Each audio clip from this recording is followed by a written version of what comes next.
And welcome back. In this video we're going to talk about queues and stacks again, and we're also going to introduce a new concept that is very popular in programming but can sometimes cause a bit of confusion. Let's recap queues and stacks first. You remember this diagram from before, and how in a queue you add new elements at the end, and when you remove an element it always gets removed from the start. This is just a queue, like a queue for the supermarket, for example. And a queue in Python we can implement using lists or using the deck module or the queue module as we've seen before. Here's a simple sample implementing a queue using lists. Here we've got our class queue. When you create a new object, it sets self.items to be an empty list, and then you can push and pop. Push and pop are two names that are frequently used in the context of queues and stacks. I'm not really sure why these names are exactly used, but you can think of it as, adding a new element and removing an element. And depending on whether you are working with a queue or a stack, the adding or the removal is going to happen in a different place. Here, when we push in a queue, we append an item. So we add a new item at the end of the queue. And when we pop, what we do is we create a temporary variable called head and set it to be self_items0. And then we set self.items to be self.items starting from the value 1. And then we return the head. This is not a very reliable solution, by the way. What happens if you only have one item, say? But I just wanted to illustrate how a queue might work if you were to implement it yourself. Just append at the end and remove from the start. And this is sort of how you'd use it. You create a new queue object, and you can push values to it. Let's push 5, 7, and 11. And then you can print the result of popping, and that is going to sort of print out 5 at first, and then it's going to leave 7 and 11 remaining in the queue. You can pop again, and that's going to remove the next item from the list and print it out, and leave your list with only 11. With a stack, it's slightly different. This is a stack, and you can remove elements from the top, and when you add another one, it goes back on the top. So the oldest elements are always at the bottom, and newer elements are at the top. And again, implementing this in Python, you'd have here your class stack, which again defines self.items to be an empty list. When you push at the start of the list.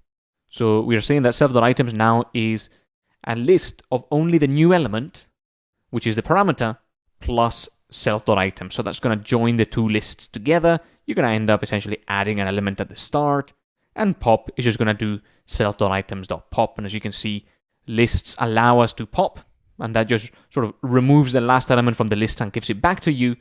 So the stack pop and the list pop really do the same thing.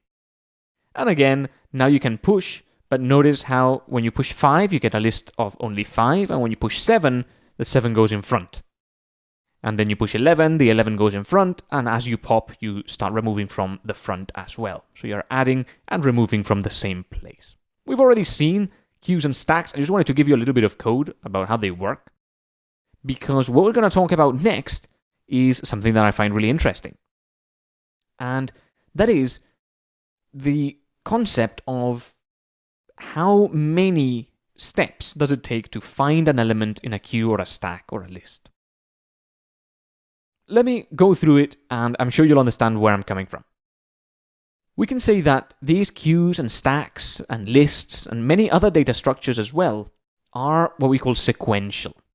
You start looking for elements at one end, and you go through until the other end. So if you are with a queue, you start at the first element, then you move on to the second one, third one, and so forth, until you reach the very last element. This means that if you're looking for an element in the middle, you have to go through all the elements along the way. So it can be really useful to start looking at one end, and then go through each element until you reach the last one. But it can also be quite slow. Let's say you wanted to only get the last element. You can't really do that with a queue unless you first pop all the elements that came before it.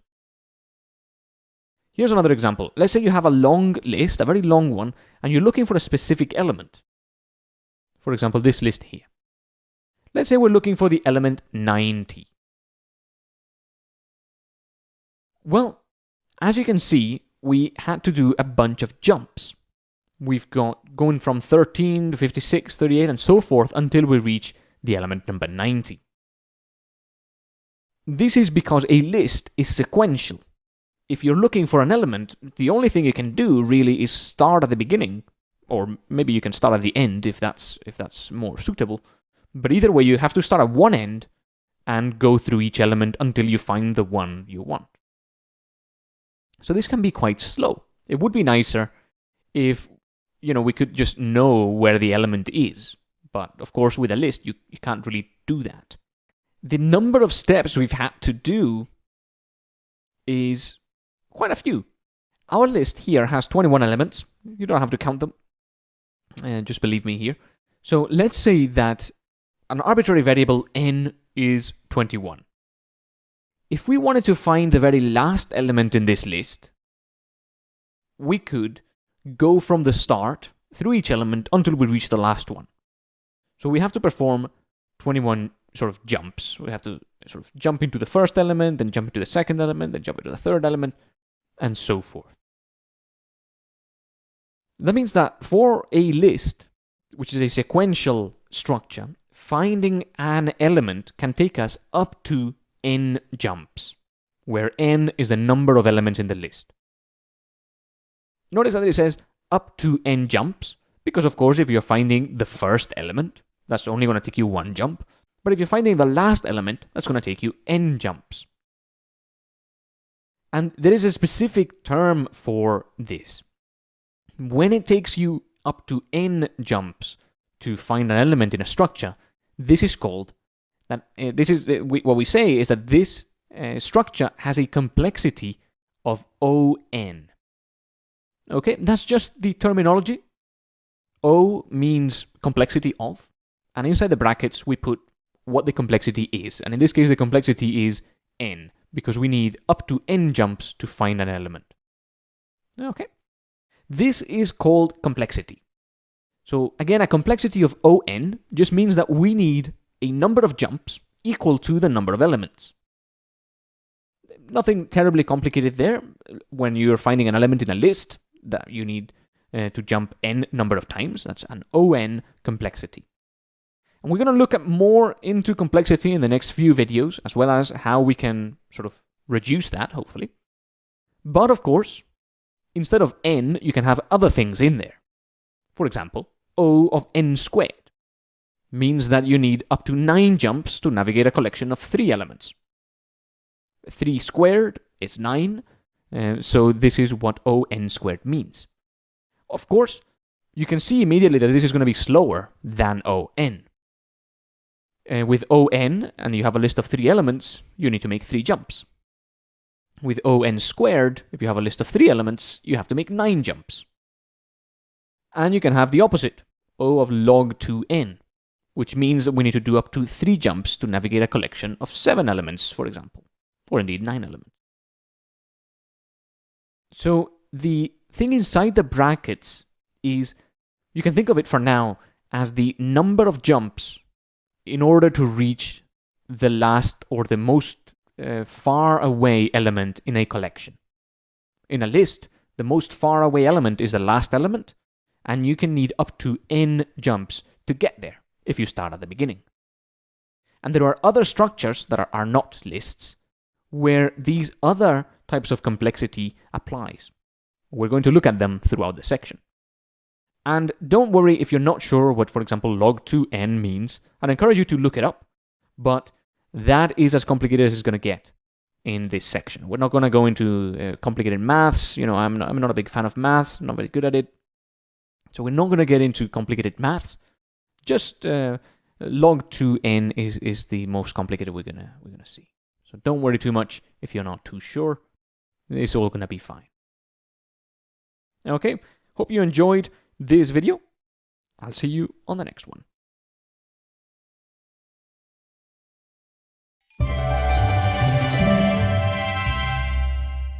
Hi there and welcome back. In this video we're going to talk about binary search. Let's start by looking at the list that we had in the last video. Here we've got a bunch of numbers, and like you know, if we want to find a specific number, like 90, which is there near the end, we have to sort of start at the beginning and go through each number until we get to 90. However, there are ways to be more efficient about searching for a specific number. If we sort the list first, which there are various ways of sorting, some of them are faster than others, and I'll teach you how to sort a list later on. But if you sort the list, now it's much easier to find stuff. Just in the same way that if you have a dictionary, you don't start at A and end at Z. For example, if you're looking for a xylophone, you'd sort of start near the end because you'd know that it's ordered alphabetically. When your lists and your collections are ordered, it becomes a lot easier to find things. However, important to say, just because the list is ordered doesn't mean that automatically your searches are going to be more efficient or the complexity of them is going to be less. Finding sequentially is still ON.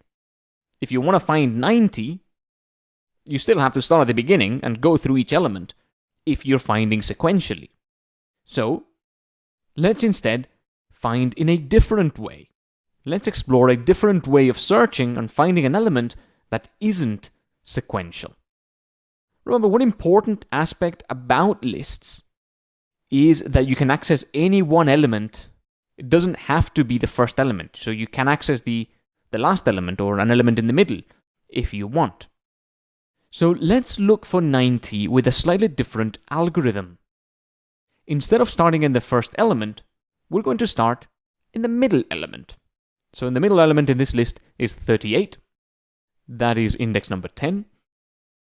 So in this algorithm, what we're going to do is we're going to ask the question, is 90 greater than 38? So again, we're looking for 90, and we're just asking ourselves, is 90 greater than 38?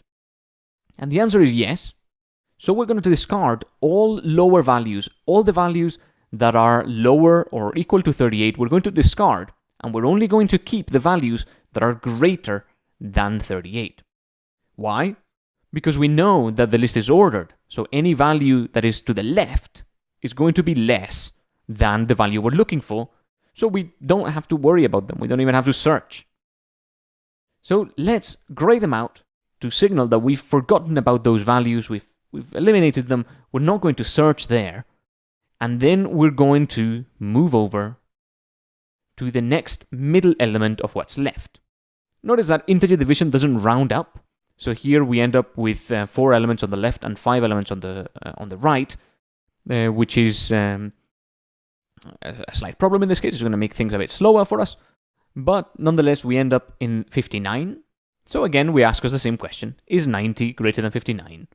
And the answer is yes. So we discard again all lower values. So 59 and down we can discard because we know that 90 is not in any of those. And again, we look for 90 by moving to the next middle element of what's left. Now we're at 717. Again, you ask yourself the same question, is 90 greater than 717? The answer this time is no, it's less than 717, so we're going to discard all the right values, all the higher values, we're going to discard them. Notice how now we've got 2 values left, and the next jump takes us to 90, because once again, we don't round up, so 2 divided by 2 is 1, so that brings us to this index here, and we ask ourselves the question again, is 90 equal to 90? And we say yes, so we found it. Now we found 90, and it only took us 4 jumps. If we had done this sequentially, it would have taken us 17 jumps. So I think that this is much faster, and it just so happens that the log 2 of 21, which is the number of elements in this list, is equal to 4.39. Which means that this type of search we've done, which is called a binary search, is actually O of log 2n, which means up to 5 jumps. And here we took 4 jumps. If we had been looking for 95, it would have taken us 5 jumps. Now, what we've looked here is a binary search. A binary search works by, at every jump, making a decision that leaves you one of 2 choices. Go right or go left. Go right or go left. This binary search means that at every jump, you're getting rid of half, or approximately half, of the elements remaining, which is why this is a logarithmic complexity. The complexity is O of log 2n, which is much better than On. Indeed, it is an exponential, an inverse exponential complexity, which is much faster. This type of search is one of many various search algorithms that I encourage you to look into if you are interested. And if not, just know that there are ways of improving on existing algorithms, like sequential search can be improved on by binary search. And as such, this performance type subject of computing is a pretty important area. Now, in the next few videos, we're going to look at how we can perform binary search on a slightly different structure that isn't a list. And see you on the next video.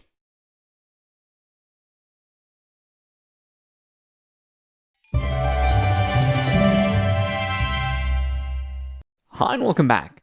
In this video, we're going to talk about binary trees. A binary tree, like a list or a set, is another data structure that we can use to hold some values.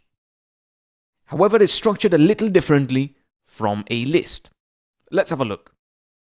In the last video, we looked at binary search, where we started at the middle of our list and then sort of constructed an algorithm that allowed us to search. If you take the values that this algorithm comes up with, you actually end up with a binary tree. Let's have a look. If you start at the middle of this list and you take the first value, let's make that value the starting point of our tree. So we'll just move it down, and this is going to be the starting point. In binary search, we then discarded 1/2 of these values and moved over to the middle of the remaining segment.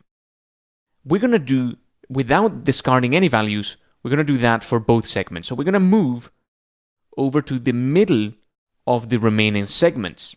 So we're going to start at the middle of each segment here, which takes us to 7 and 59. And we're going to take those 2 values and we're going to make them appear underneath 38. So this tree is now starting to be constructed. 38 has sort of what we say 2 children, 7 and 59. 7 is at the left, 59 is at the right.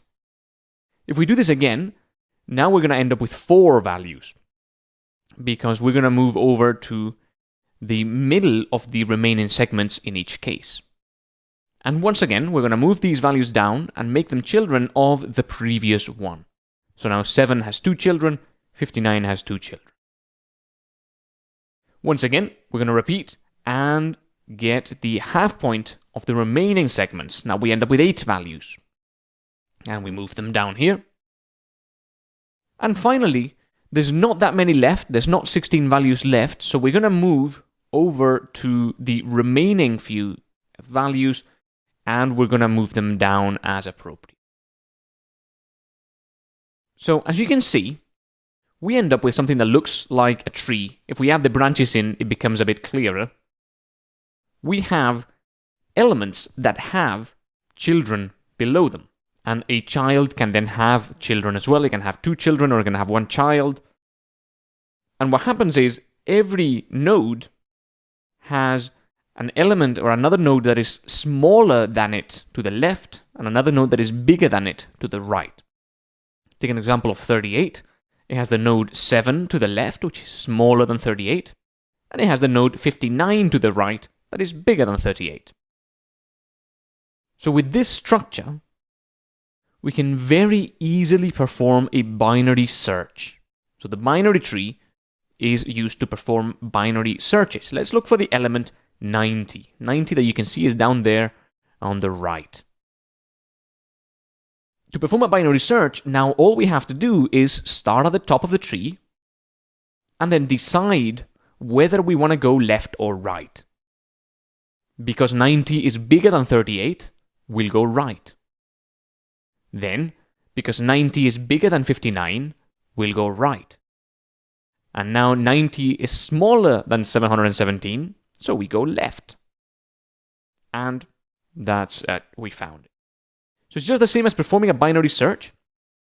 The binary tree is structured in this way so that we can search easily, and we end up with smaller elements on the left, larger elements on the right, and we just have to sort of go through each. Of course, the binary tree has to be ordered in this way for it to work. We're going to look at how to create binary trees like this in the next few videos.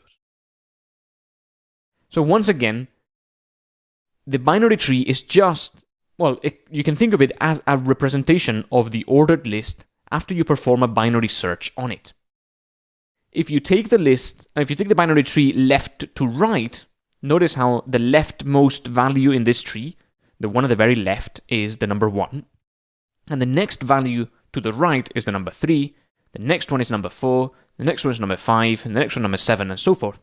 So if you take the entire tree and you put it left to right, what you end up with is, once again, your sorted list.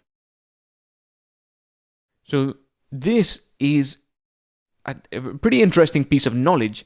You may not find yourself using binary trees all that often in your software development careers, but nonetheless, they are sort of everywhere when you do software. You've got them in databases, you've got them in when you need to search through large lists. And so it's interesting to know about these binary trees. In the next few videos, we're going to learn about how to construct binary trees, how to search through a binary tree in code, and so on. So hopefully, what a binary tree is makes sense. It's just a structure that has branches where the larger branches to the right, the smaller branches to the left, and that allows us to produce and to very easily implement a binary search algorithm. That's it for this video, and I'll see you on the next one.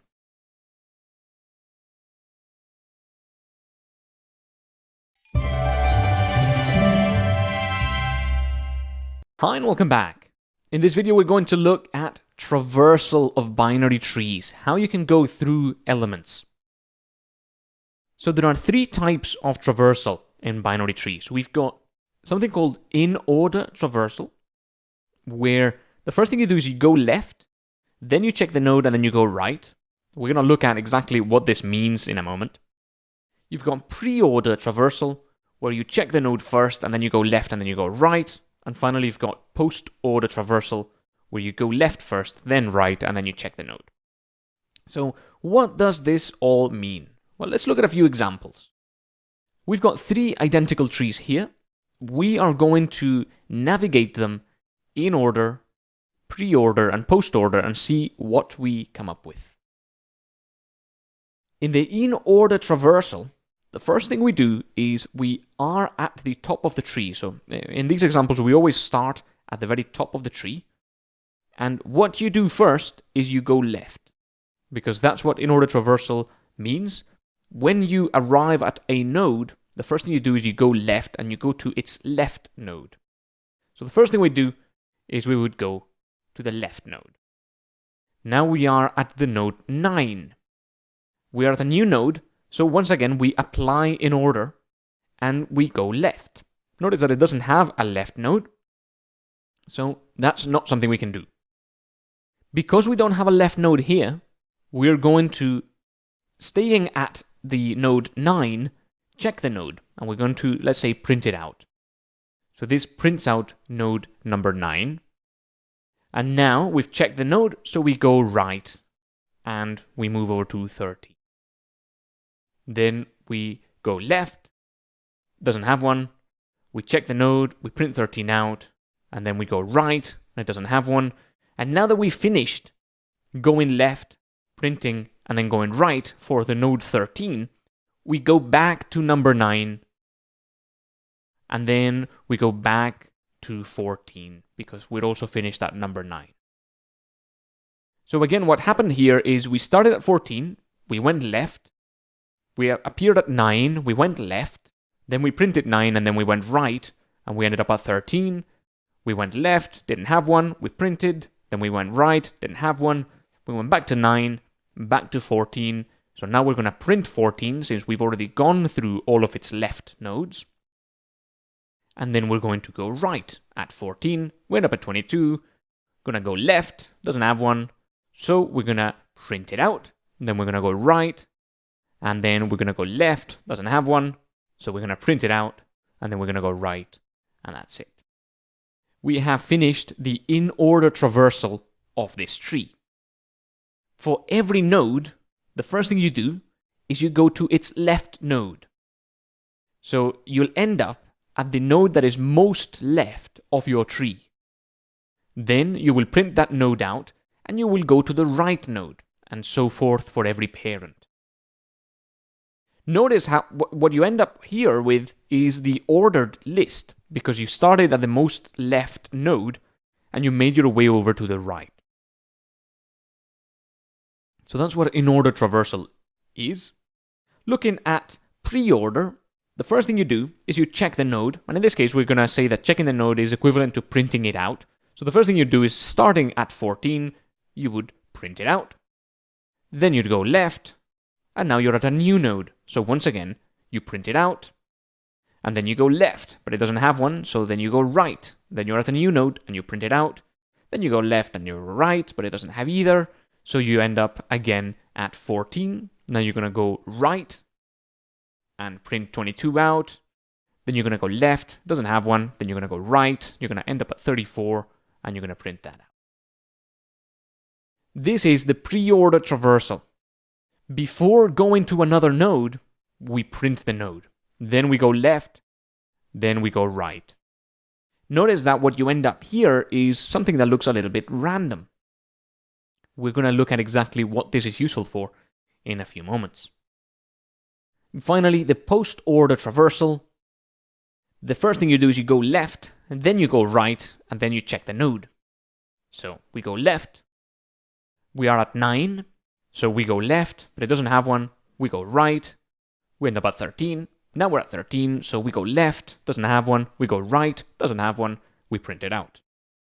We're back at 9. We've already gone right, so now we print it out. We're back at 14, so we go right. Now we're just 22, so we go left, then we go right, and we end up at 34. We go left, then we go right, doesn't have any, so we print it out. We're back at 22, we print it out. We're back at 14, we print it out.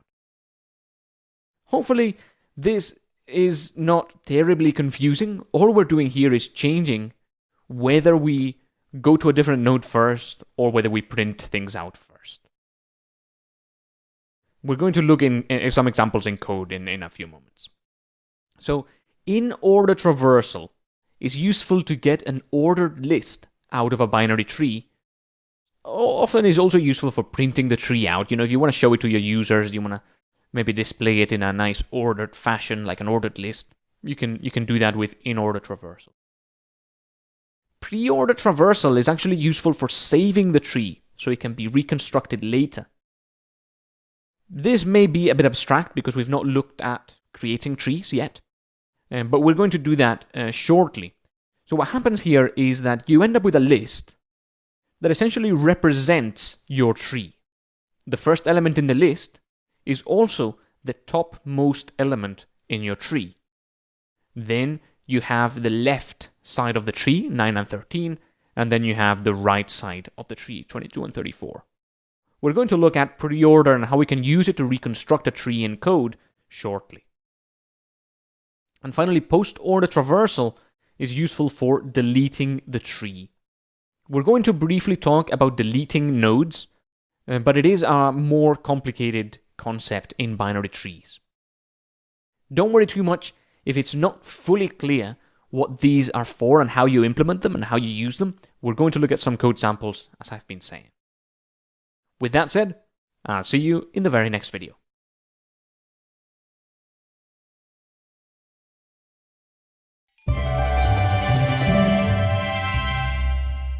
Hi and welcome back. In this video, we're going to look at adding new nodes to a binary tree. So this is the first step in constructing binary trees. Adding to a binary tree is actually surprisingly simple in its sort of basic way. We just have to make sure we add things to the correct side of the tree. For example, let's add the number 5 to this tree. Notice that the tree here has a starting point, what we call a head or a root of 14. Then to the left it's got 9, 9 has 13 to the right, 14 to the right has 22, and then 34.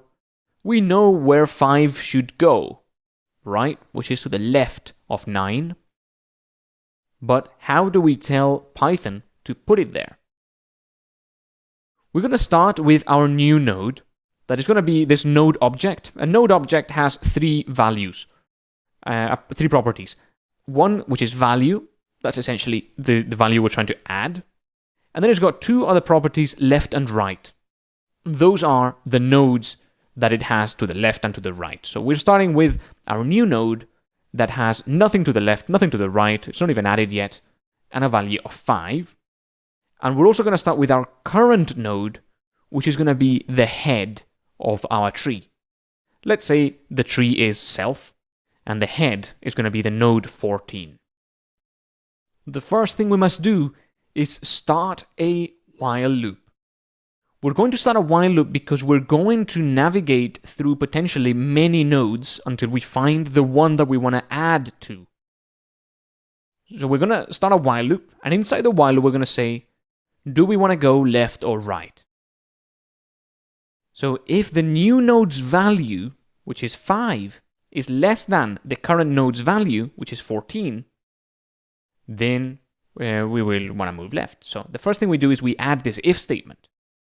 Is the new node smaller than the current node we're at? And the answer is yes.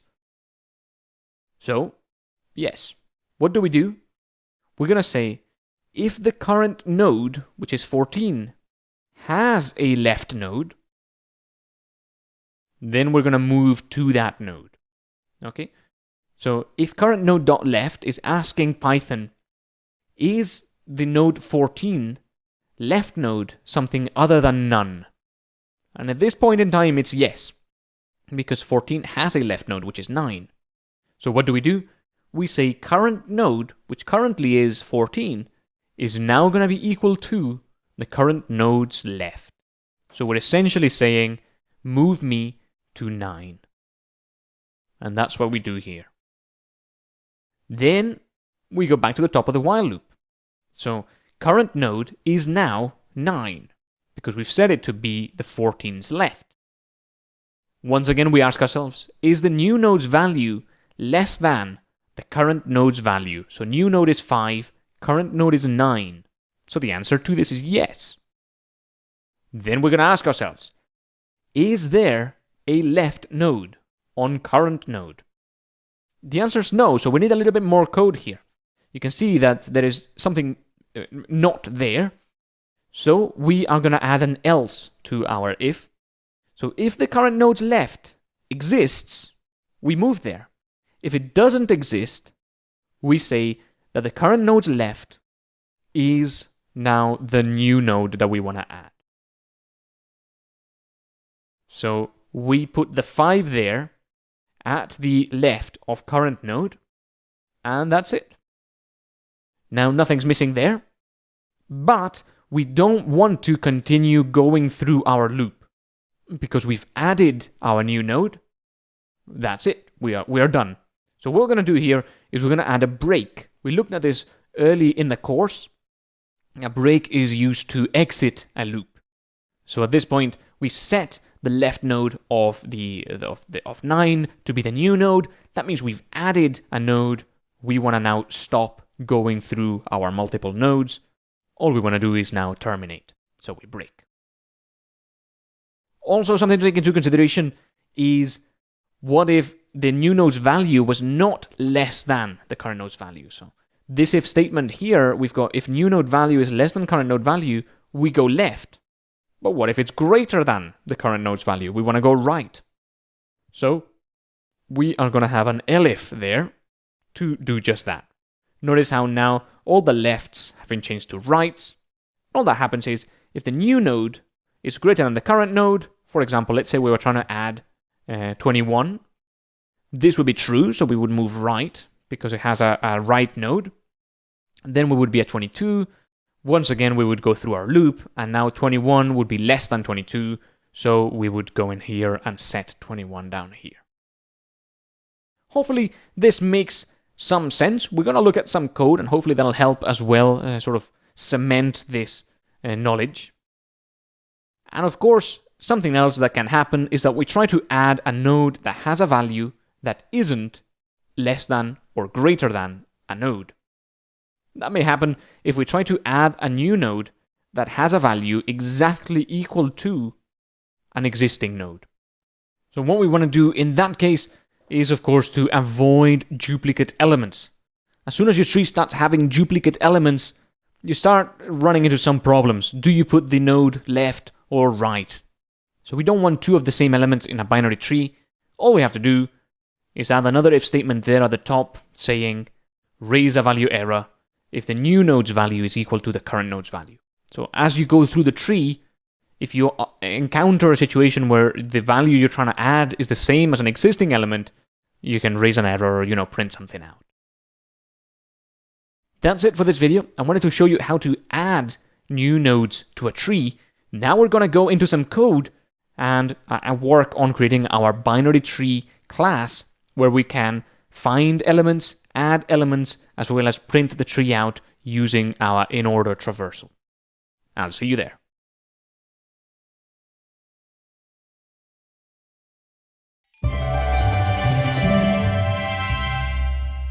Hi and welcome back. In this video, we're going to look at creating our first binary tree class. Let's begin by creating a new project that I've created here in my desktop, and then right-clicking, of course, and creating a new Python file. We're going to call this app.py. And I'm also going to create a couple other files, which I'm going to call node.py, and another one, which I'm going to call binarytree.py. Okay. So we have three files, app, node, and binary tree.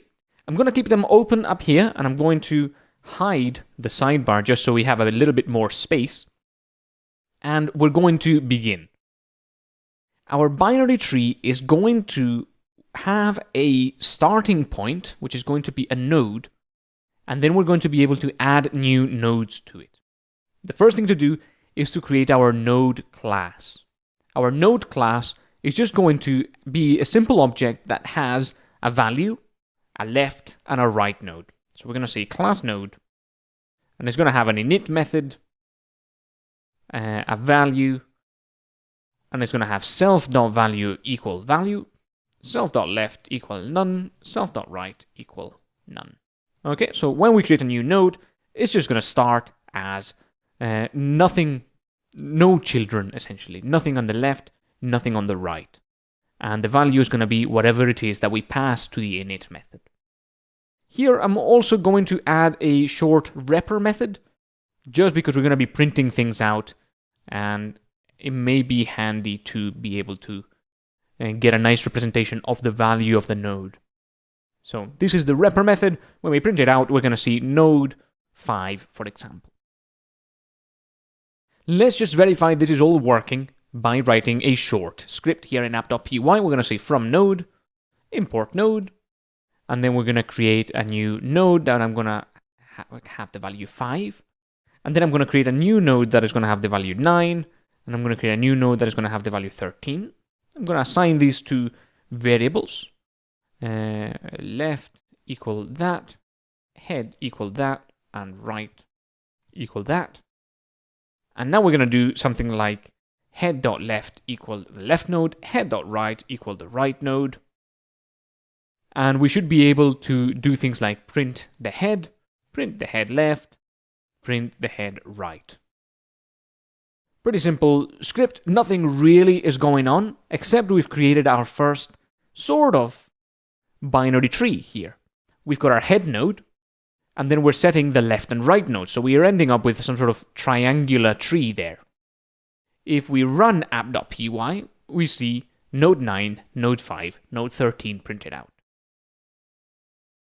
If you're interested, you know that this is a pre-order traversal of the tree, even though we've not really traversed anything yet. We've just printed a few of the nodes out. But the first thing we've printed is the head node, then we've gone left and printed that node, and then we've gone right and printed that node. So this is an example of a pre-order simple traversal. Okay, we've got this. Now we're going to delete that and start working on our binary tree class.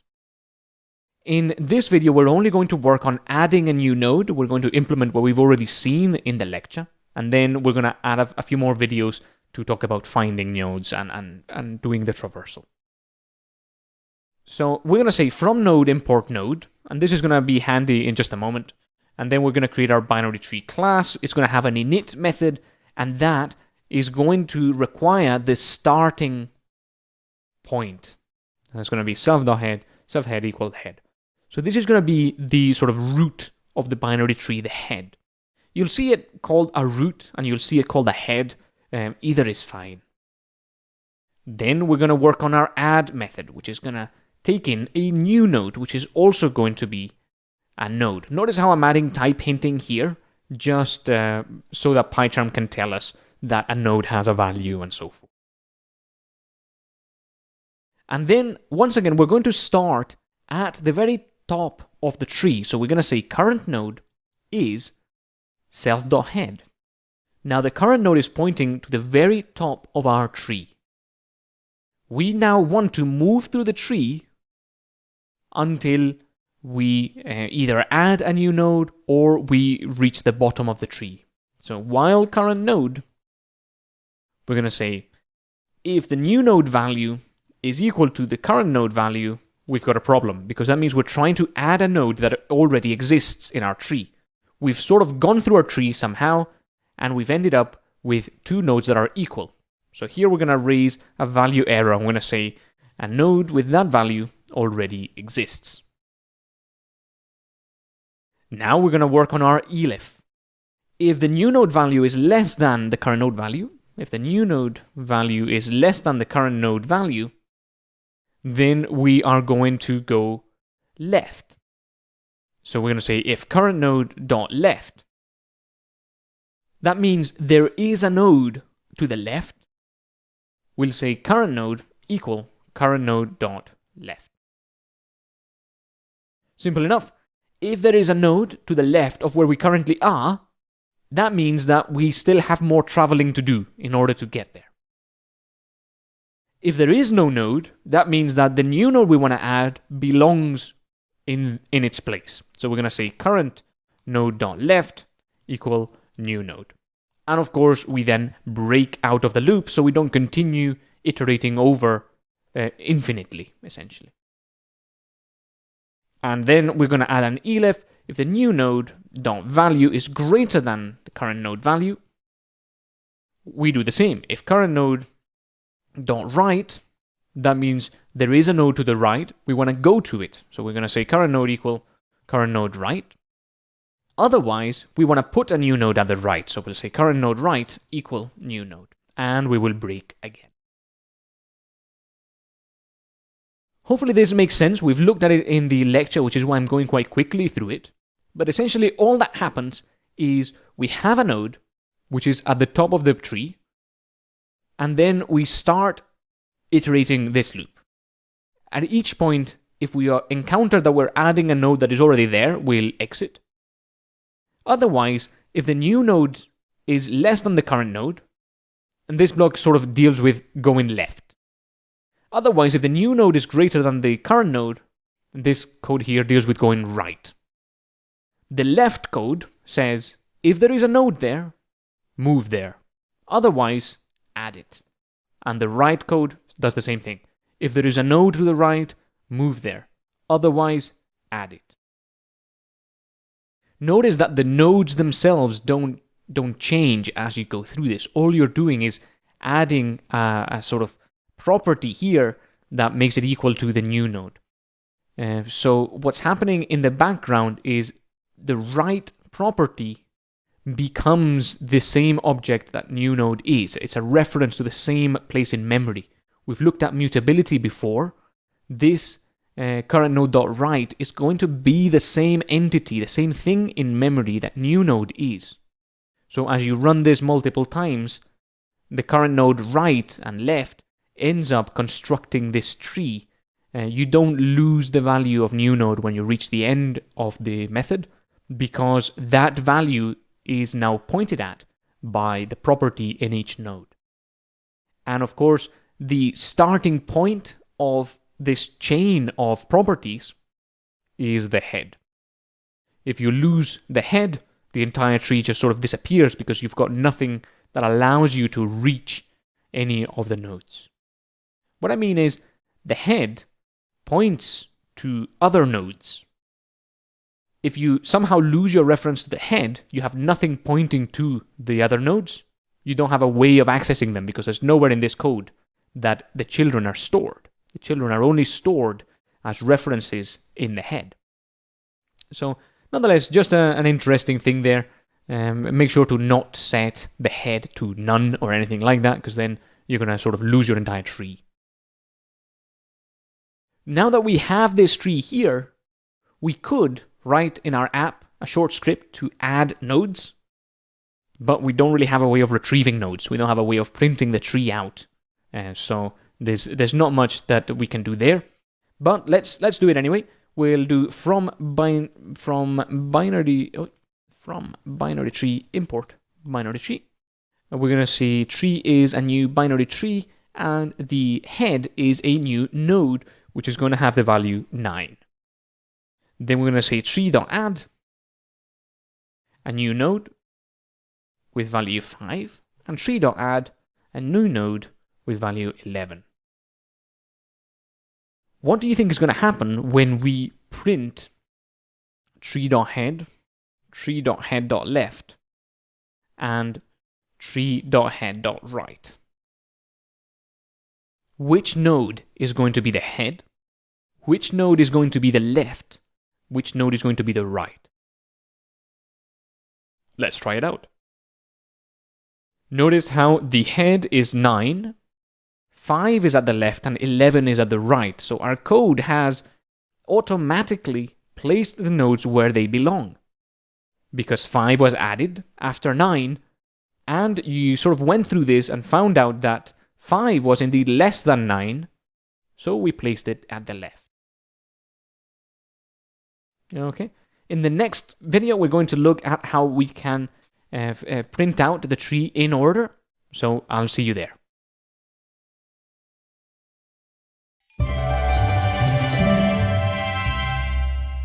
Hi and welcome back. In this video, we're going to look at how we can print our tree. And as part of printing our tree, we're going to have to look at something called recursion. Recursion is something that can be quite tricky to really fully get your head around, but it's a very simple concept in fact. Something I'll say about recursion, and also binary trees, is that you won't be using these very often in your day jobs. I, for example, work in web development.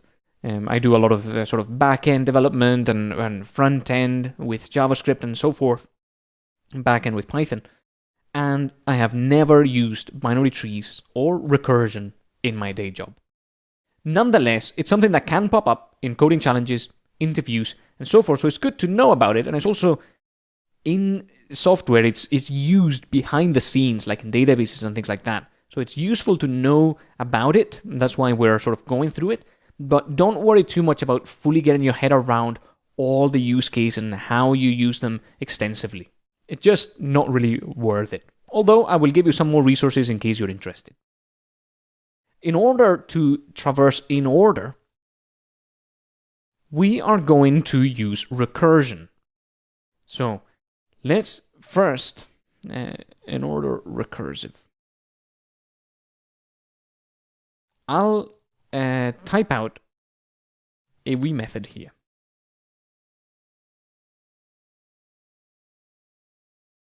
I'll type out a wee method and I'll explain exactly what's happening. And also, as part of this, I'll explain, of course, what recursion is, because I know that we've not done that yet.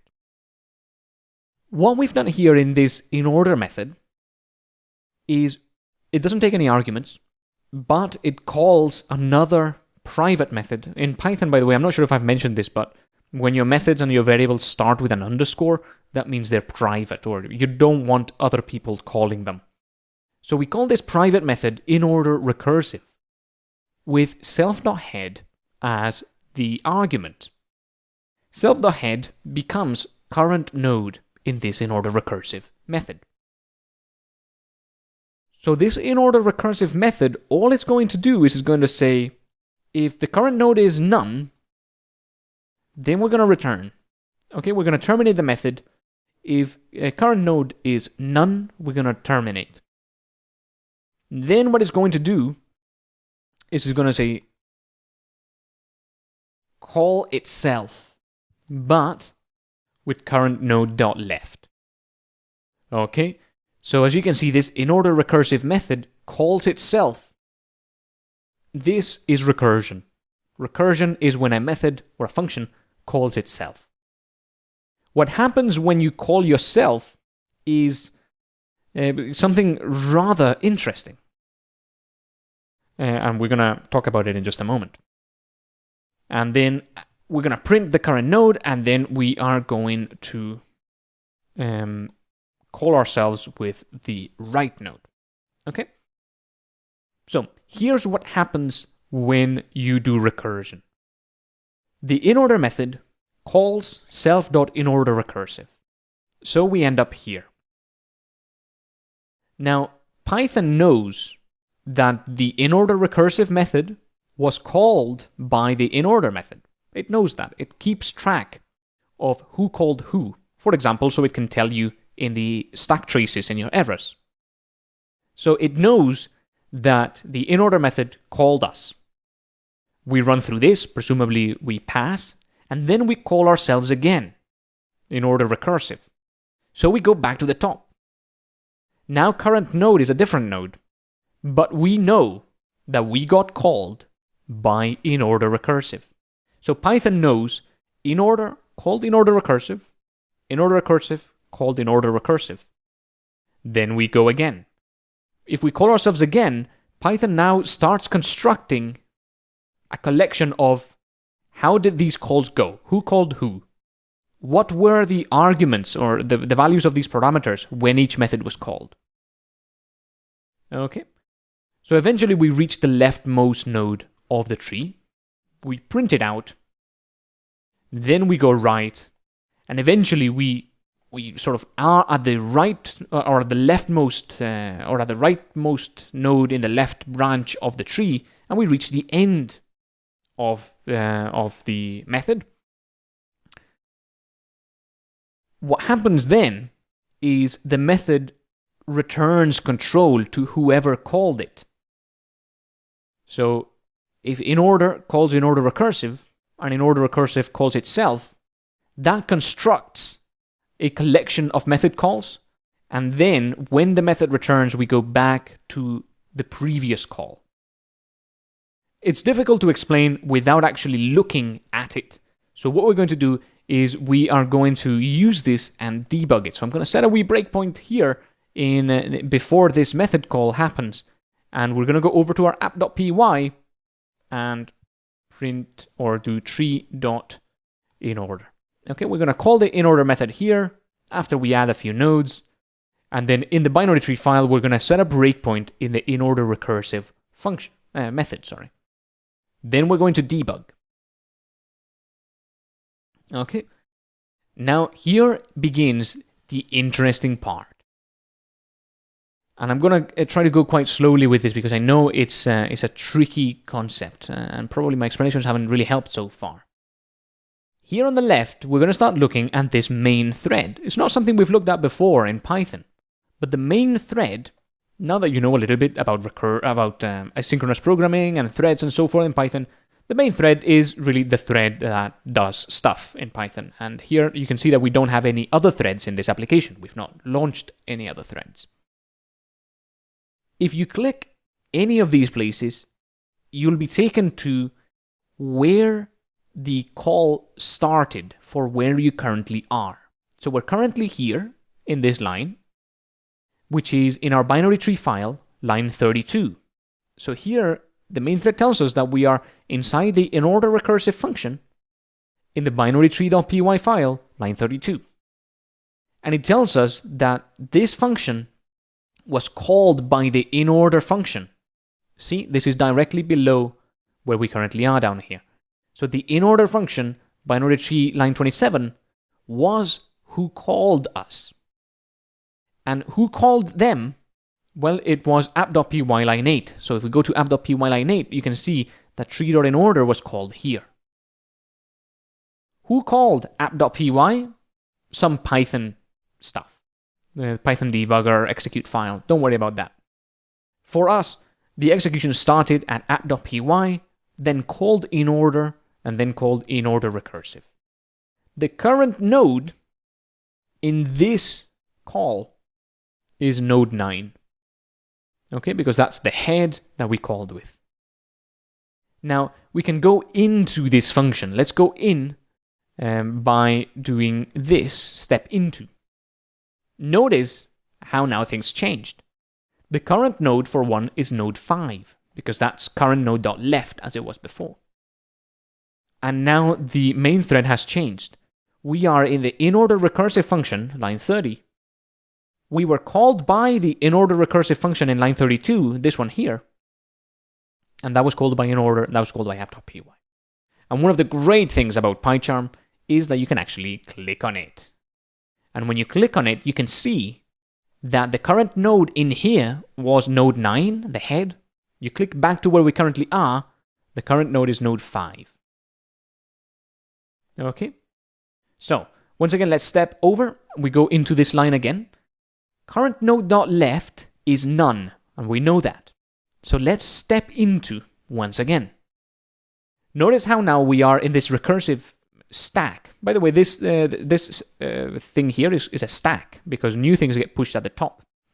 And we're going to see how they pop from the top as well. Now we are at the last call in this chain. Current node is now none, because the current node in the previous execution had a left of none. So right now, current node is none. So what we do is we are going to just return.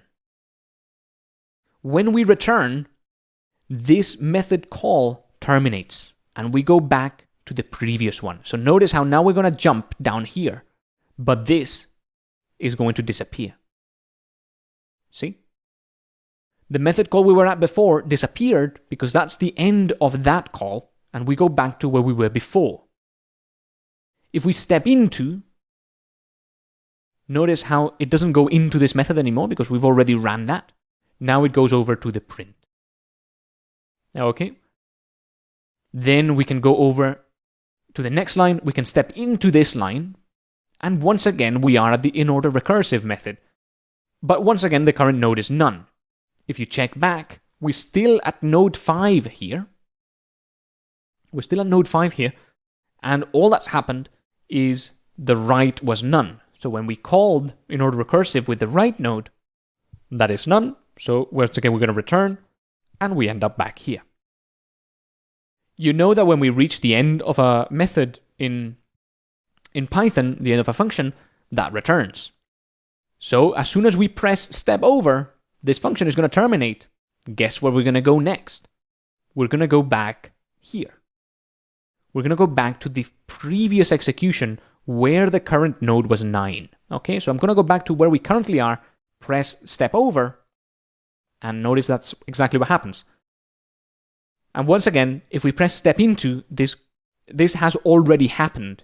We've already ran the inorder recursive function for the left node of current node. Notice how we're back at the top of our stack, and the current node is the head. So once again, we print, and then we go back into the inorder recursive onto the right branch. So current node now is node 11. Node 11 is the right node of the head. So going back to where we currently are, this is not going to happen. This is going to happen. We're going to go into the inorder recursive with a left. The left is none because we didn't add any more nodes. Once again, this is going to be none. It's just going to return. And once again, we're going to go over to the right, which is also none. And that's just going to return. And now we have already, by the way, printed out our nodes, because this print statement has happened there in between everything that's been going on. So now we're going to finish this method because we've already ran through the recursion. We are now at the end of the inorder recursive method with the head as current node. So when we press next, that is the end of the recursive method, and we can continue, and we reach the end of our program. This is recursion. Okay? And really important in recursion is you end up with that stack of method calls. And when one returns, it goes back to the previous call. So this is why we can sort of go deeper into our tree by going left and then left and then left and then left until we reach the end. And then it just goes back one by one. Really, please use the debugger to inspect and learn and play around with this, because it's a tricky thing to get right. Recursion is difficult to get your head around. It's also not used all that often in what I'd call product-oriented software companies. But nonetheless, it's an interesting thing, and it's useful for things like these. I'd also like to give you a challenge. This code here prints the tree in order. I'd like to give you a challenge of printing the tree pre-order. So you can go ahead and do that. Try to print the tree pre-order, which is going to be a very similar piece of code, but just to give you a little bit more experience writing recursive code.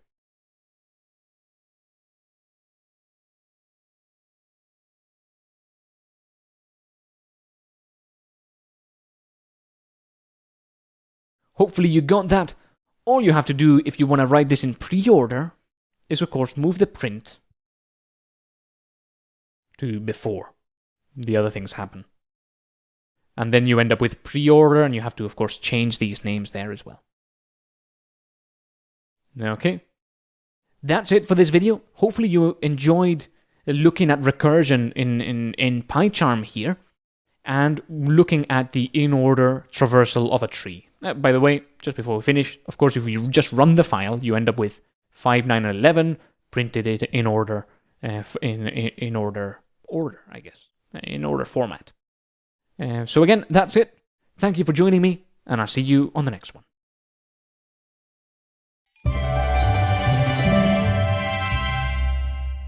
Hi, and welcome back.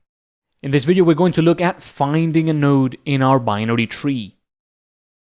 Finding a node is actually going to be really straightforward, because we've already looked at adding nodes, so we know how to navigate our tree. Let's create here a find method, and we're going to look for a specific value that is going to be an integer. Notice that the values of our nodes are all integers, so the value we're looking for is going to be an integer as well. We're going to do pretty much exactly like the add method does. We're going to start at the head, and while it exists, we are going to say if the value that we're looking for, notice this is the parameter here, is exactly equal to the current node's value, now we're not going to raise an error. We're going to say, you found it, right? This is the value we're looking for. If it exists, it means we're good, so we're going to return current node. Otherwise, if the value we're looking for is greater than the current node's value, we have to move right, because we are looking for something that it must be to the right of this current node. So we'll say current node equal current node dot right. And finally, if it's not equal to and it's not greater than, that means it must be less than. Current node is current node dot left. Finally, if we reach the end of the loop and we didn't find anything, we're going to raise a lookup error. I'm going to say a node with value was not found. Now, notice how here we just used else inside this if, elif, else, because the first check was the value is equal to the current node value. Second check was the value is greater than the current node value. The only thing that's left is when the value is less than the current node value. So we can use else. We could also do the same here. in our add. So once again, if the node value is equal to the current node value, we raise an error. If it's less than, we go left. And the only thing that's left is when it's not equal to, not less than, that means it must be greater than, we move right. Okay?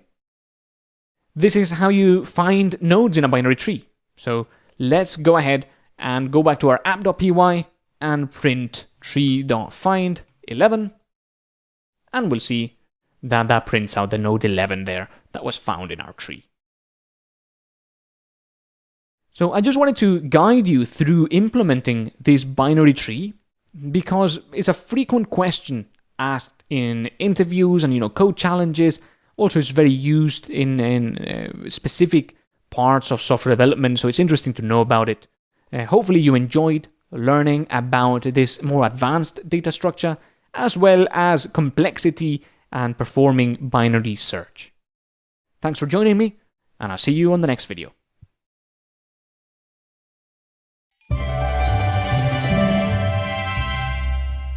Hi and welcome back. In this video, I wanted to show you a little bit about deleting nodes in a binary tree. Deleting nodes is the most complicated part of dealing with a binary tree because, you can delete any node in here. So let's start talking about deleting nodes, and you'll progressively understand why it's such a complicated thing. Let's start with this tree here as an example. And let's imagine we want to delete the node 3. Let's say we want to delete 3 from this tree. The first thing we have to think about is, what makes 3 be in this tree? So that's maybe a bit of a strange question, but remember we've got our binary tree object, and the binary tree object knows about this head node, the root of the tree. It doesn't know about any other nodes. Right? The binary tree object only knows about this 6.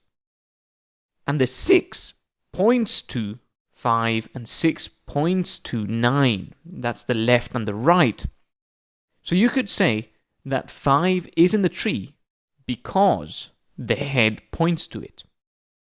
If the head did not point to it, then you wouldn't know that it's in the tree, so therefore it wouldn't be in the tree.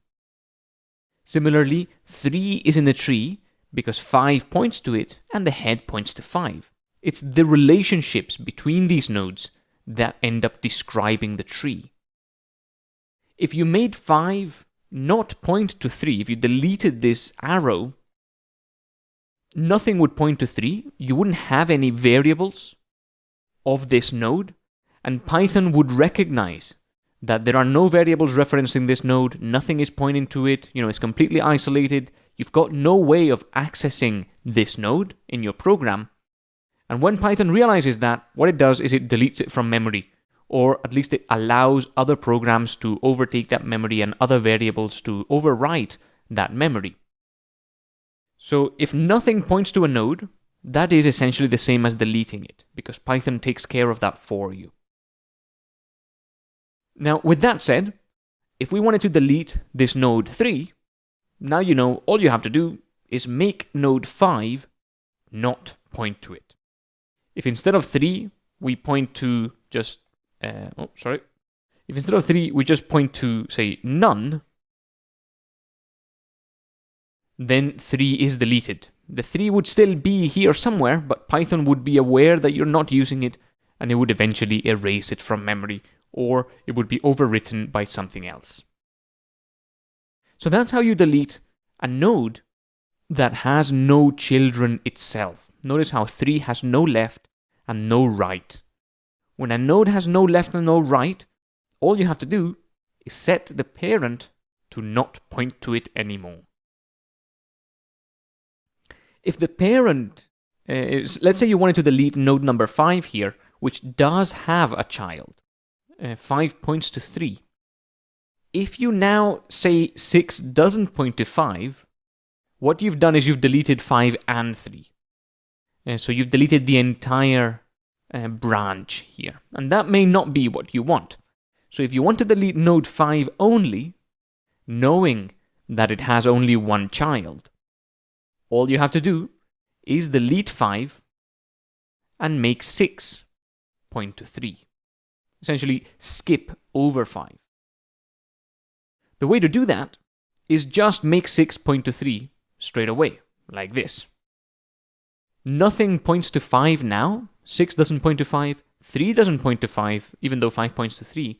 Nothing points to 3, and if you don't have a variable for this node, it would get erased from memory as well.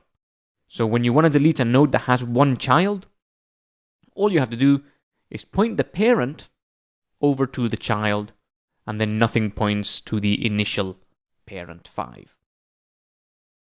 Those two are the sort of easy scenarios in a tree deletion. When you have no children, very easy, just point to none.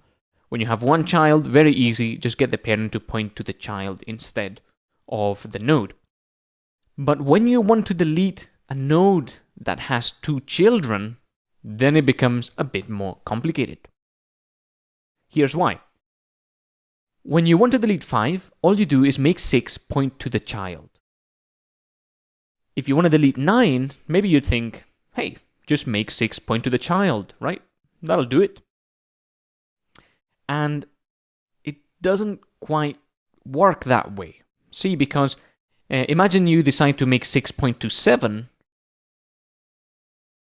Now 6 point to 7, 7 points to 8, but nothing points to all of this. So you delete 9, 12, and 11 in its entirety, because nothing points to 9, so Python removes it. Nothing points to 12 if 9's deleted, so Python removes that, and then nothing points to 11, so Python removes that. So not great. Also, you can't just... it would be nice if you could do this. If you could sort of delete 9 and put 7 in here, but then you'd have to sort of delete this and make 7 point to 8. And this doesn't work, because now 8 is at the left, and 8 cannot be at the left of 7, because that would be strange, right? 8 is bigger than 7, so it should be at the right, but 12 is also bigger than 7, so it should also be at the right, and now 7 ends up with 2 right nodes, which you cannot have. So how do we do this?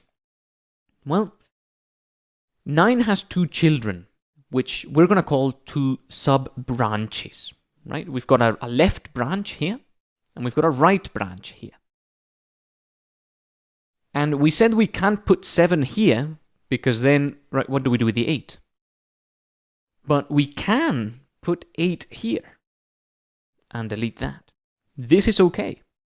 Now 7 is smaller than 8, and it stays at the left. 12 is bigger than 8, and it stays at the right, so this is fine. Similarly, we can put 11 here, this child, and delete 11 from here. 7 is smaller than 11, so this is fine, and 12 is bigger than 11, so this is fine. Okay, so what am I doing? What I'm doing is, in the left branch, you can pick the node that is most to the right. Okay, so in here, in this branch, the rightmost node is 8. You know that's going to be the biggest node in this branch. The biggest node in the branch is always going to be bigger than this one, right? And because it's in this branch, the biggest node is 8, therefore 8 has to be bigger than 7. And not only that, but you know that the biggest node in this branch is always going to be smaller than this node. Why? Because if this node was bigger than this one, it would end up here. So when you're deleting a node with 2 children, you can just replace the node by the largest node in the left branch, or by the smallest node in the right branch, the leftmost node in the right branch. Those are the 2 options. Either the largest node in the left branch or the smallest node in the right branch. That gives you one node that is closest to this one. And then you can replace it, essentially put 8 here, and delete this one. And what we're doing there is just saying, this is the node we want to delete, so the parent is now going to point to the rightmost node in the left sub-branch. Sorry about that. So the parent is going to point to the rightmost node in the left sub-branch. This node's parent is going to point to none, going to get deleted. And the 8 node is going to point to this and this, the children of the original node you wanted to delete. Programming that is not so simple. Let me tell you that. There is quite a lot of code that we have to write in order to get that deletion working. But I just wanted you to be aware of these difficulties as we start in the next video at coding this deletion. Okay? So thanks for joining me, and I'll see you on the next video.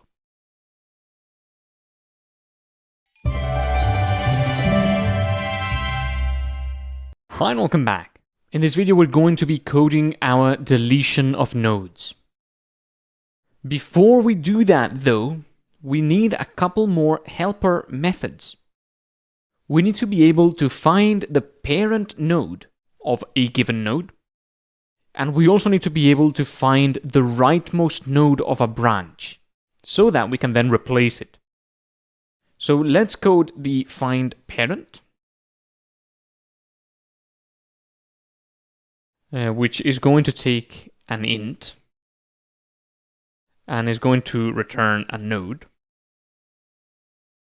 Let's code the find parent, and also let's code the find rightmost, which is now going to take a node, and it's going to return another node. So it's going to take a node which is the start of the branch. So looking at this here, if we give it 7, find rightmost will give us 8, because that's the rightmost node in this entire branch. Find parent, if we give it 7, will give us this node. Okay? So let's code these two methods. What we're going to do for find parent is just the same thing we did for find. I'm going to open it here. Go through all the nodes, but instead of checking whether the value we provided is equal to the current node's value, we're going to check the left and the right. So I'm going to see if any of the children have this value, and if they do, we're going to return the current node. So for find parent, I'm going to say current node is self.head, and then while current node is not empty, we're going to say if current node left exists and current node left.value is equal to the value, or, and I'm going to put this divide there because in Python that is useful for getting new lines, splitting things into new lines. Current node.write and current node.write.value equal value. If you don't include this, by the way, it just gives you an error because it says, what does this mean? This is not part of the if statement. If you include this, it realizes that what you want is to split this statement here into 2 lines for readability. So that's why you include that backslash there. So if there is a left node and the value matches, or there is a right node and the value matches, that means we are at the parent because one of the 2 children have the value we're looking for. So we return current node. And then we're going to just do the same thing that we did in the find. If the value we're looking for is greater than the current node value, we're going to say current node is current node right. And of course this has to be current node. If the value is less than current node dot value, we're going to say current node equals current node dot left. Now you may notice that at no point here are we returning the head. We start off at the head, but we check the 2 children, and we return the head if the children have the value. We never return the head if the head has the value, or indeed, there's no way that we will ever be able to delete the head with this. So what we're going to do is we're going to say if self.head and self.head.value equal value, return self.head. The reason I'm doing this will become clearer as we continue, and indeed as we go into deleting nodes with 2 children, because if we are looking to delete the head, checking the children isn't going to give us the head. It's only going to give us the head if the children have the value we're looking for, not if the head has the value we're looking for. It'll become clearer soon, I promise. Let's then move on to find rightmost. Find rightmost is a pretty straightforward method here. All that we have to do is, starting at this node here, go right until we reach the end. So all we do is we say current node equals node, while current node dot right, current node equals current node dot right. And then at the end, we will return current node. So again, all we're doing is we are saying current node will be its right node until there is nothing at the right. And when there's nothing at the right, we'll just return the current node because that is going to be the rightmost node. Once again, I'll show you the diagram here. What we've got is, let's say we say find rightmost of this branch. What we'll do is we will start at 7, check the rightmost node, the right node, and we'll say, okay, current node is now 8. And then we'll say, is there another right node? No. So we'll return the 8. And that is indeed the largest node in the branch. It's never going to go left, because as soon as you go left, you're no longer the largest node. So we just go right forever until we reach the end. Okay. Let's then get into the delete. We're going to take a value that is going to be an integer and it's going to delete. What we have to take into consideration is that we may have no children, 1 child, or 2 children. So let's first get the toDelete, which is going to be self.find of value, and toDelete parent, which is going to be self.find parent of value. So now we have the one we want to delete and the parent of that one. And then we'll have a couple if statements. If toDelete left and toDelete right, that means we have 2 children. Elif toDelete left or toDelete right, we have one of the two. That means we have 1 child. And finally, no children. Okay. So these are our options. If we have 2 children, we're going to deal with deleting the node here. If we have 1 child, we're going to deal with deleting the node here. And if we have no children, we're going to deal with deleting the node down here. Let's start with no children. You know how to do this already to some extent. And once again, I'll show you the diagram just to make it clear. Let's say we want to delete node 3. Okay, this node has no children. In order to delete node 3, the first thing we have to know is whether node 3 is the left child or the right child. Why? Because what we're going to do is we're going to say 5 has a child which is 3 on the left. Let's make 5's left point to none instead of 3. That means we essentially delete this link there, and Python will delete the 3 for us. So, if toDelete equals toDelete parent dot left, we're going to say toDelete parent dot left is none. Otherwise, if toDelete is equal to toDelete parents dot right, we're going to say toDelete parents dot right is none. And there is a final option, which is now where the other stuff we coded earlier becomes a bit more obvious. It could be that the node we want to delete and its parent left are not the same. It could also be that the node we want to delete and its parents right are not the same. When? Well, let's have a look. Imagine you want to delete the root node. The root node is not its parents left or right because it doesn't have one. Indeed, in this case, toDelete and toDelete parent will be the same. Why? Because toDelete is going to find the root node.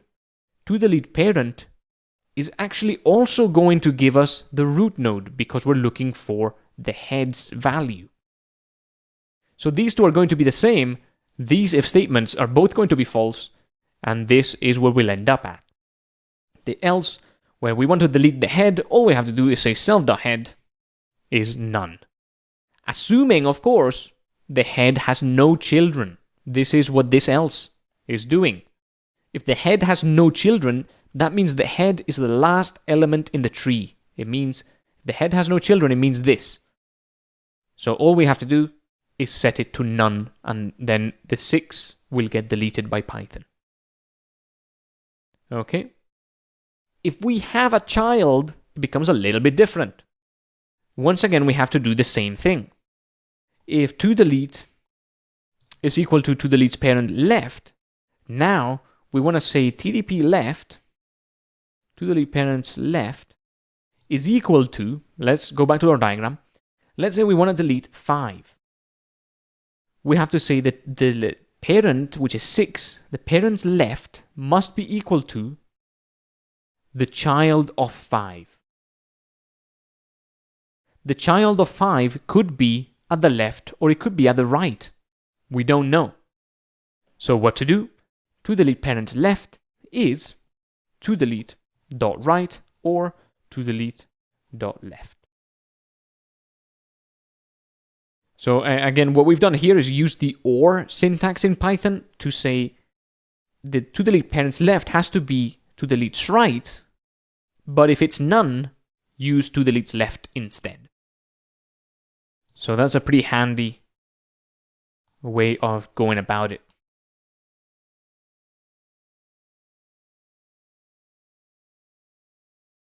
And again, we do the same thing, but with the right. Finally, there is one last option, which is when toDelete parent and toDelete are the same. If they are the same, that means that self.head must become the right or the left nodes. That way, we will essentially be replacing one of them. What's happening here is, of course, let me see if I can hide that, move that there, and show it to you like this. Yes, this is a bit better. Assuming we have one child, which is, for example, this branch here. In this case, if toDelete is the parent's left, which it is in this case, what we want to do is set the toDelete parent, which is 6, left node to be equal to this left node. Okay. By that I mean if this node is at the left of this one. If this one is at the left of this one, we want to set this left to be either the left or the right, depending on which one is available. Okay. If we wanted to delete, say, 12, we'll check, is 12 the right child of 9? This would be done down here. Is 12 equal to delete parent right? Is it the same one? Is 12 equal to delete parent's right? Yes. So we'll set toDelete parent's right node to be equal to the left or the right of 12. In this case, it'll be 11. Notice how we can do left or right, because we know that 12 only has one child. That's what this if statement here checks. And finally, if you only have one of these branches and you want to delete the root or the head node, that means that toDelete and toDelete parent are the same, because they're both the head. And if that's the case, all we want to do is say the head is now 5 or whatever was on the right. So we'll essentially be deleting 6. Okay, hopefully this makes a little bit of sense. It's really tricky when you start off to really wrap your head around this. So what I encourage you is to draw these out. Actually, I have a lot of drawings of these not mind maps, but of these binary trees beside me as I was planning this section out, because I didn't want to get it wrong. And it is confusing. It's confusing even after you've been at it for many years. So don't feel bad about having to draw this out on paper. It's something that we all do. So I definitely encourage you to do that. The last thing that we've got left is deleting 2 children. We're going to do this in the very next video, just because this one's getting a bit long, and it's going to be a little bit trickier. There's a few if statements that have to go in here. So let's look at this in the very next video. I'll see you there.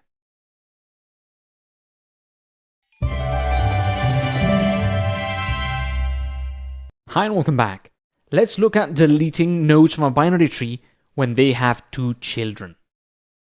So when the toDelete node has two children, we must do something a bit special. Let me bring up my diagram once again. We've looked at this before, just a quick recap. Let's say we want to delete the node 9. What we must do is find the rightmost node in the left branch, so 8, or, if you prefer, the leftmost node in the right branch, 11. Because we've coded a find rightmost, we're going to stick to that.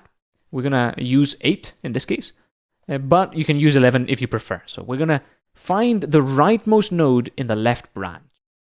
We will also need its parent, because the parent will have to point to the children.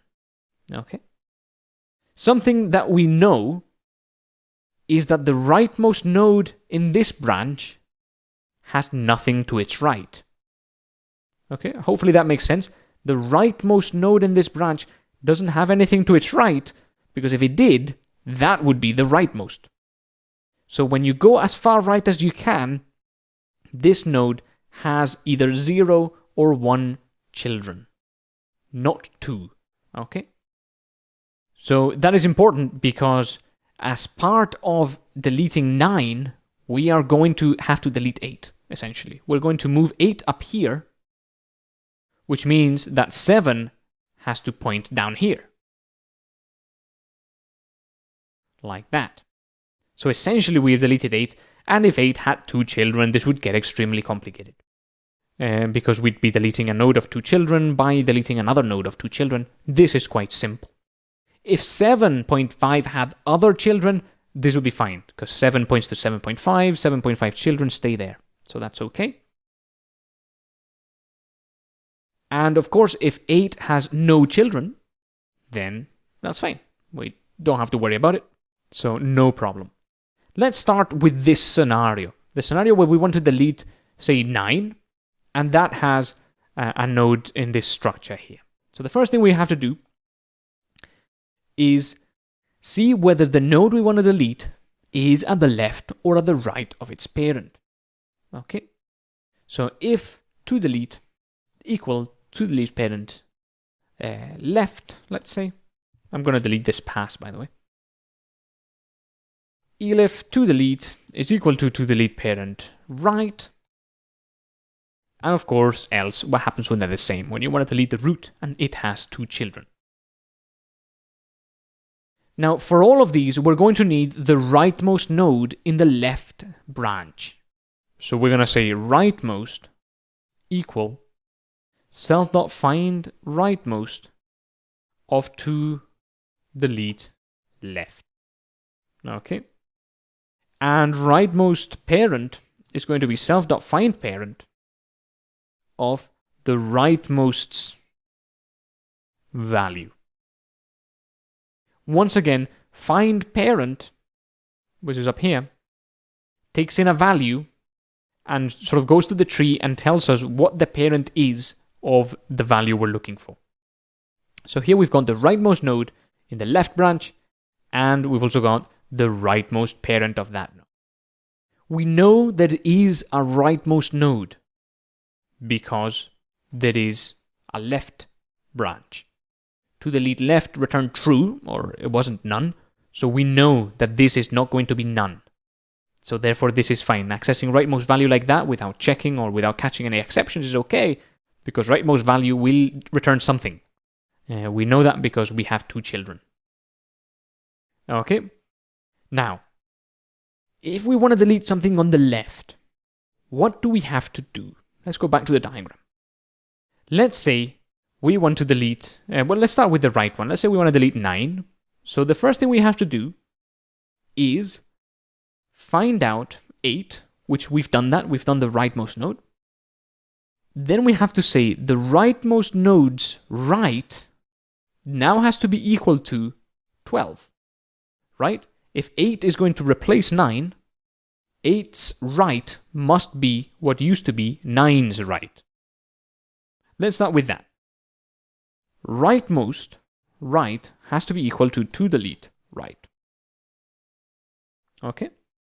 So that means that the rightmost node here, 8, is going to replace 9 by pointing at 12.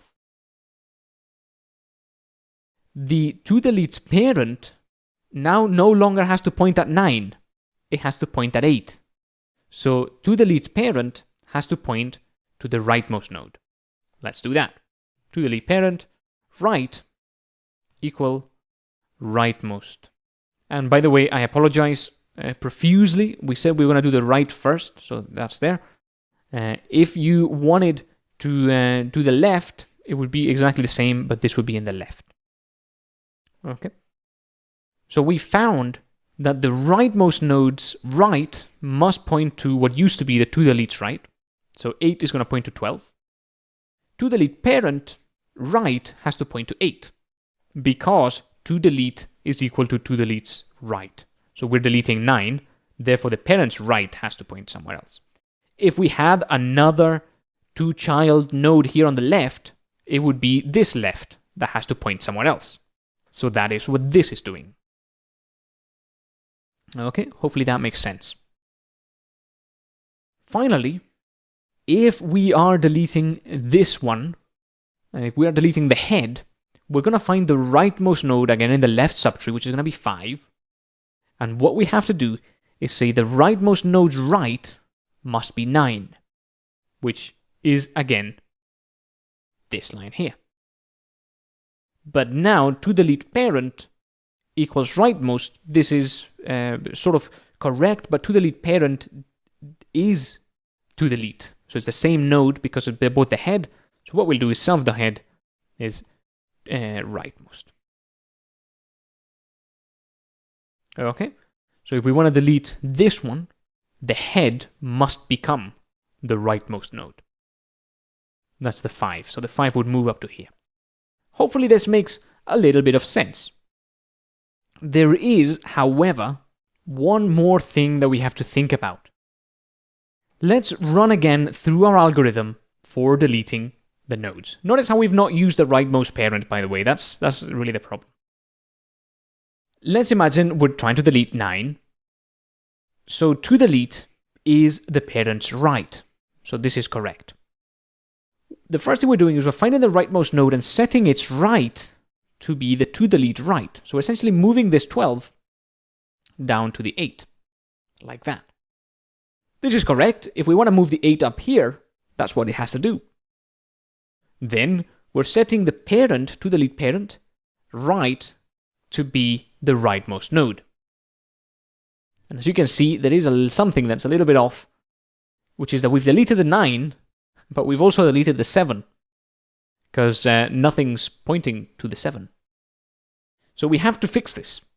What we have to do is say 8 left must point to 7.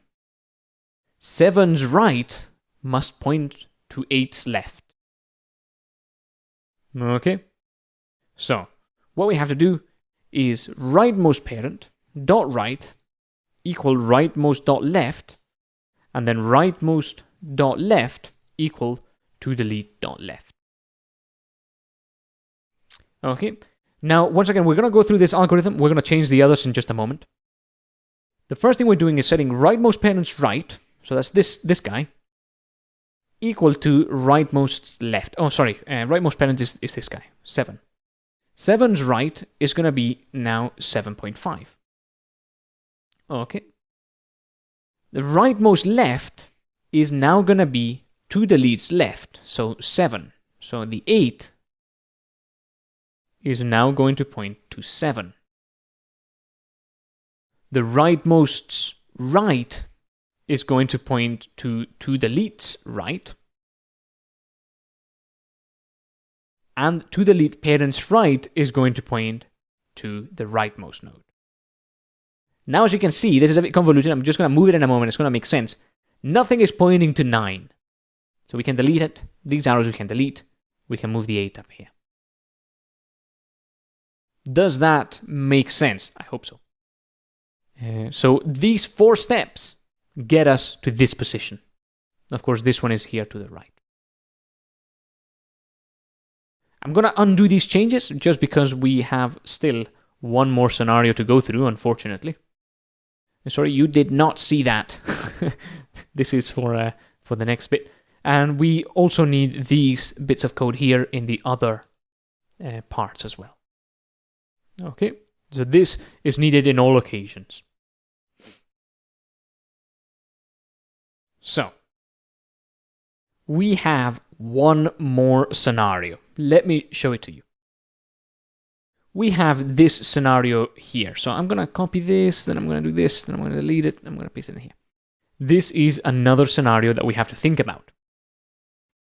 What I'm going to do is I'm just going to modify it slightly. I'm going to add another node here, let's say 6.5. That's going to be to the left of 7, of course. So we have this scenario here. 9 is the node we want to delete. 7 is the rightmost node. It's got nothing to its right.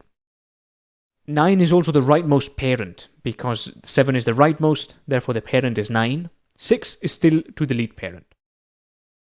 Let's try to delete 9 using our little algorithm. First, the rightmost parent's right is going to be the rightmost's left. Okay, so this guy is going to point to 6.5. This is what we're doing here. Rightmost parent, 9, is the rightmost left, 6.5.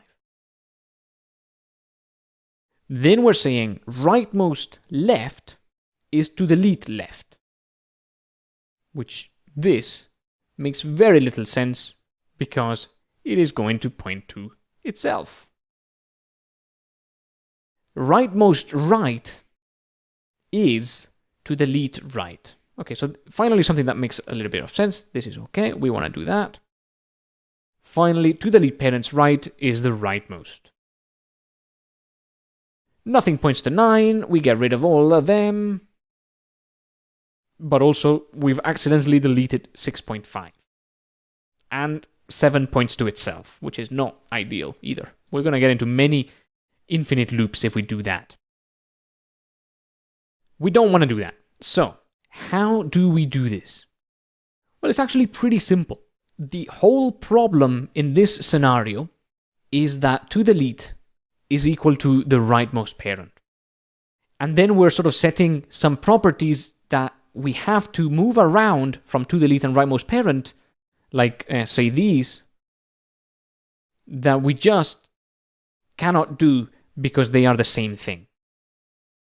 When they are the same thing, the only thing we have to do is get the rightmost's right node and make it 12. And get 6 and point it to 7. This is all we have to do when they are the same. Now nothing points to 9, and 7 becomes the one we wanted. Yeah. So as you can see, maybe that was a bit too fast. All we had to do is rightmost right, which is 7's right, equal to delete right. And to delete parent's right is the rightmost. So we only want to do these two lines. That means we need these two for when they are not the same. So if rightmost parent is not equal to toDelete, run these two lines. Okay, if rightmost parent is not equal to toDelete, run those two lines. And down here, if rightmost parent is not equal to toDelete, run those two lines. Notice how we've got our if statements here, and these blocks of code are always the same in all if statements, so we can just extract them. Okay, we can just remove them from the if statements there and move them up here. Similarly, rightmost right is to delete right. This can also be extracted and put here.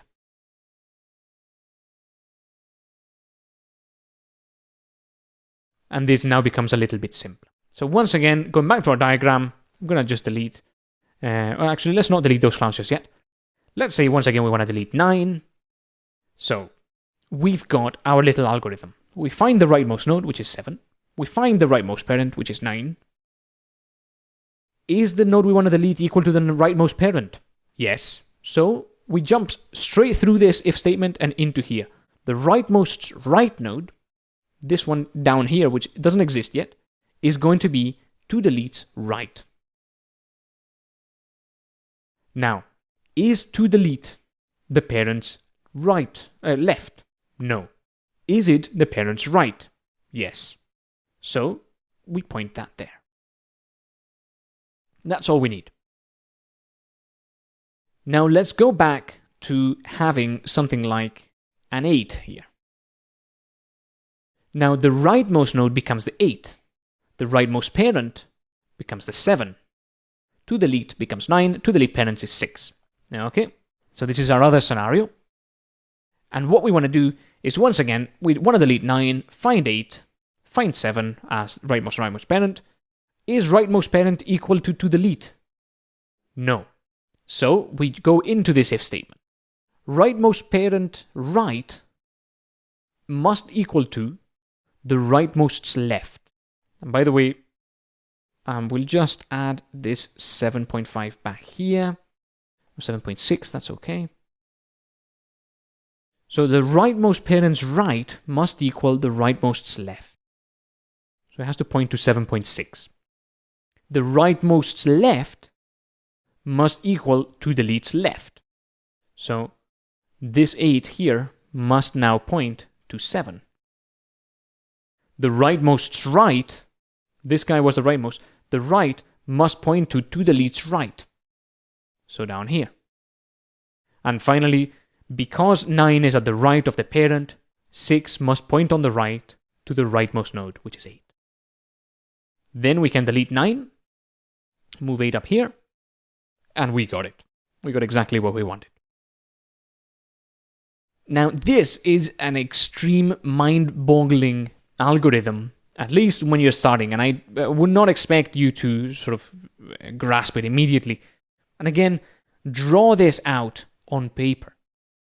Don't feel bad for drawing it out. Everybody draws it out. I have many drawings of this stuff, and even with these diagrams, I can see that it's not so obvious to understand. And especially when you have 100 lines of code, well, not 100, but sort of 50 lines of code to delete a node in a data structure, you know that it's pretty complicated. Hopefully this helps though. It can pop up in interviews, it can pop up in coding challenges. It's sort of a good thing to know in general for when you're dealing with databases and data that you have to search through very quickly and so forth.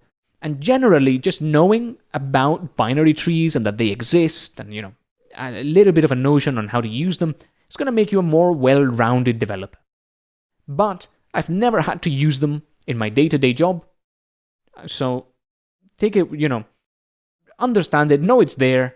Don't feel like you have to remember this algorithm line by line, because you don't have to. And you can always come back to the course and watch the video again if you need to. So that's it for this video. Hopefully this helps, and I'll see you on the next one.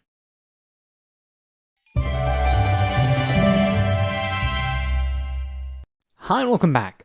In this video we're just going to check our binary tree, make sure it's all working, because the last few videos were pretty intense.